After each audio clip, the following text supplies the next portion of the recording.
Presiden Turki Recep Tayyip Erdogan mengatakan setidaknya 912 orang meninggal dunia di Turki, sementara Suriah melaporkan 320 orang meninggal.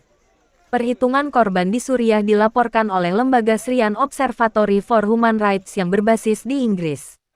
Gempa besar yang terjadi pada Senin pagi waktu setempat mengguncang perbatasan kedua negara. Dengan demikian, jumlah estimasi total korban tewas dalam gempa ini kini telah melebihi 1.200 orang. Sejumlah video dan foto bermunculan, menunjukkan kerusakan parah yang terjadi di negara ini.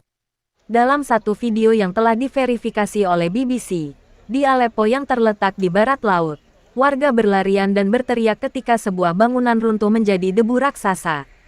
Melansir bbc.com, sejumlah area yang terdampak parah oleh gempa tidak berada di bawah kendali pemerintah, sehingga akses untuk perawatan medis dan perlengkapan gawat darurat terbatas. White Helmets, organisasi kemanusiaan yang bekerja di daerah-daerah yang dikendalikan oleh pemberontak di Suriah, telah meminta pertolongan kepada dunia. Gempa dengan kekuatan 7,8 magnitudo terjadi pada Senin pagi waktu setempat ketika banyak orang masih tidur. Setelah itu, belasan gempa susulan masih dirasakan warga selama berjam-jam. Regu penyelamat kini masih melakukan tindakan pencarian dan penyelamatan orang-orang yang terperangkap di bawah reruntuhan setelah ratusan gedung hancur di kedua negara. Turki mendeklarasikan keadaan darurat negara di provinsi-provinsi yang terdampak dan meminta warga untuk tidak menggunakan telepon seluler sehingga tim-tim penyelamat dapat berkoordinasi. Jutaan orang di Turki, Suriah, Lebanon, Siprus, dan Israel dilaporkan merasakan getaran gempa, yang titik pusatnya berada di dekat kota Gaziantep di Turki. Kementerian Kesehatan Suriah mengatakan korban meninggal ditemukan di Provinsi Aleppo, Latakia, Hama dan Tartus. Banyak bangunan runtuh dan tim penyelamat telah dikerahkan untuk mencari korban selamat di bawah tumpukan puing-puing atau reruntuhan dalam skala sangat besar. Seorang pria mengatakan kepada BBC bahwa dia yakin keluarganya akan mati ketika gempa mengguncang apartemen berlantai 5, tempat mereka tinggal, di kota Adana, Turki bagian selatan. Saya belum pernah melihat yang seperti ini dalam hidup saya. Kami bergoyang hampir 1 menit. Ujar Niloufer Aslan. Saat guncangan itu, dia memanggil para anggota keluarganya yang berada di kamar lain.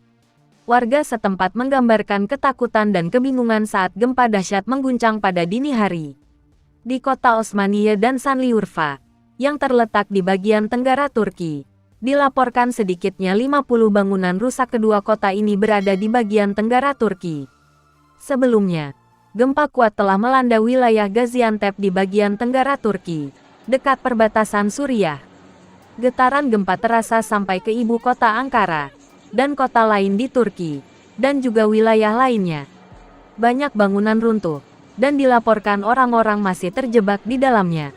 Menteri Dalam Negeri Turki, Süleyman Soylu mengatakan 10 kota terdampak gempa: Gaziantep, Kahramanmaras, Hatay, Osmaniye, Adıyaman, Malatya, Şanlıurfa, Adana, Diyarbakir dan Kilis. Koresponden BBC di Diyarbakir, bagian timur laut Gaziantep, melaporkan sebuah gedung pusat perbelanjaan di kota itu runtuh.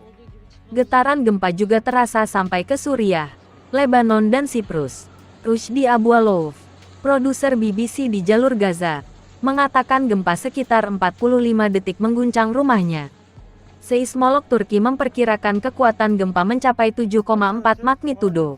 Mereka mengatakan bahwa gempa kedua melanda wilayah tersebut hanya beberapa menit kemudian.